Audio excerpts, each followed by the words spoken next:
Big breaking news.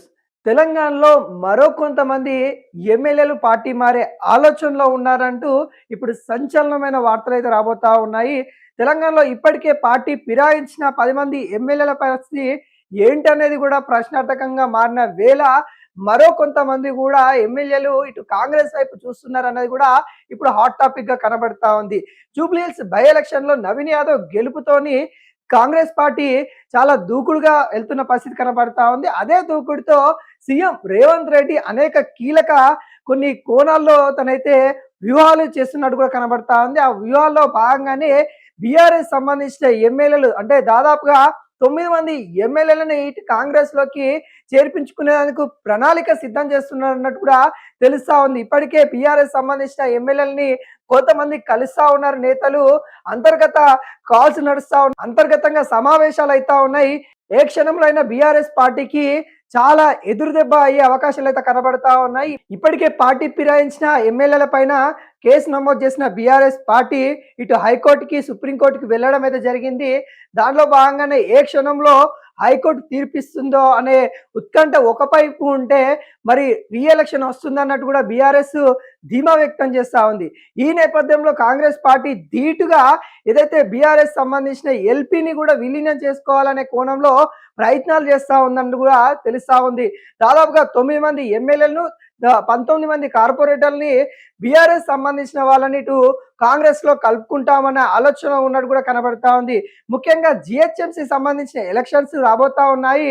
ఎట్లయినా Congress party గెలుస్తున్నాయనే ధీమాతో కార్పొరేటర్లు కూడా కాంగ్రెస్ వైపే చూస్తా ఉన్నారన్నట్టు కూడా తెలుస్తా ఉంది.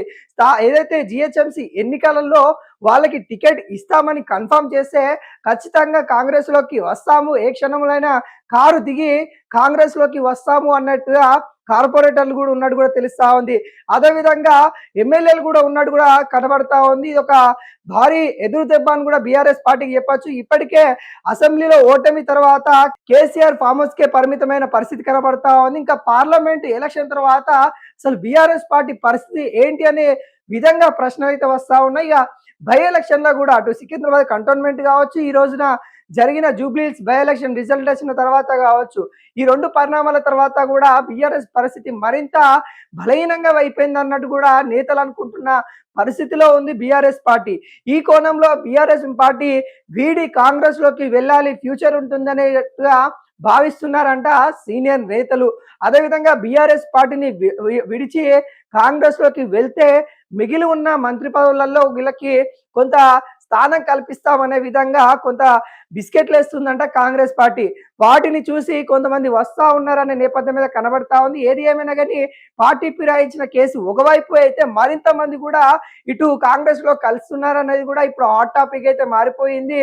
బీఆర్ఎస్ ఎల్పీని విలీనం చేసుకుంటే ఈ పార్టీ ఫిరాయించిన సంబంధించిన కేసు మొత్తం పూర్తిగా ఉండదు, ఎవరి మీద కూడా ఈ కేసు పెట్టడానికి కూడా ఉండదు. బీఆర్ఎస్ ఎల్పీని విలీనం చేసుకుంటే ఈ చట్టపరంగానే వెళ్ళిపోవచ్చు, అంటే చట్టంలో కొన్ని నిబంధనలు ఏవైతే ఉన్నాయో వాటి పరంగానే వెళ్ళే అవకాశాలు ఉంటాయి. కాబట్టి వీళ్ళకి పార్టీ ఫిరాయించిన ఎమ్మెల్యేలు ఎవరైతే ఉన్నారో వాళ్ళకు కూడా ప్లస్ అయ్యే అవకాశం కనిపిస్తుంది. ఈ నేపథ్యంలో పార్టీ ఫిరాయించిన ఎమ్మెల్యేలు కూడా కొంతవైపు బీఆర్ఎస్ పార్టీ నుండి ఎమ్మెల్యేలను తీసుకొచ్చి కాంగ్రెస్ లో కలపాలనే ప్రయత్నాలు చేస్తా ఉన్నట్టు కూడా ఊహాగానాలు అయితే కనబడతా ఉన్నాయి. మరి చూడాలి ఎంతమంది ఎమ్మెల్యేలు వస్తారు అనేది కూడా ఇప్పుడు ఒక హాట్ టాపిక్ గా మారింది. ఇప్పటికైతే 9 మంది ఎమ్మెల్యేలు 19 మంది కార్పొరేటర్లు కాంగ్రెస్ పార్టీలో చేరనున్నట్టు కూడా తెలుస్తా ఉంది.